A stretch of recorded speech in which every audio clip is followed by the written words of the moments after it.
సాహసం శ్వాసగా సాగిపో తర్వాత గౌతమ్ మీనన్ ధనుష్ హీరోగా ఎన్నై నోకి పాయం తోట అనే సినిమాని తీస్తుండు.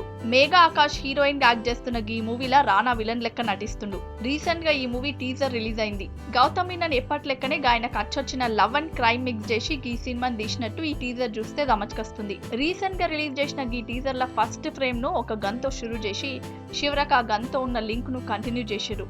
ధనుష్ 2-3 గెటప్స్ తో మంచిగానే ఉన్నాడు. ఒకవైపు కాలేజీ పోరడ్ లెక్క, మరోవైపు రఫ్ లుక్ తో డిఫరెంట్ వేరియేషన్ చూపెట్టిండు. హీరో కూడా గాయన్ని ఎవరు మోసం చేస్తుండో తెలుసుకునేందుకు దేవులాడుతుంటాడు. గీనను అభిమానించేటోళ్ళల్లా హీరోయిన్ కూడా ఉండు పెద్ద విశేషం. హీరోయిన్ మేఘా ఆకాష్ కు ఫస్ట్ మూవీ అయినా చూడముచ్చటగుంది. ఈ యాక్టింగ్ కూడా మంచిగుంది. ఇంకోసారి గౌతమ్ మీనన్ గాయన కలిసి వచ్చిన లవ్ అండ్ క్రైమ్ ఎలిమెంట్స్ తో తీస్తున్న ఈ మూవీతో మరోసారి ఆడియన్స్ ను మాయ చేస్తాడా లేదా అన్నది తెలవాలంటే ఈ మూవీ రిలీజ్ వరకు వెయిట్ చేయాల్సిందే.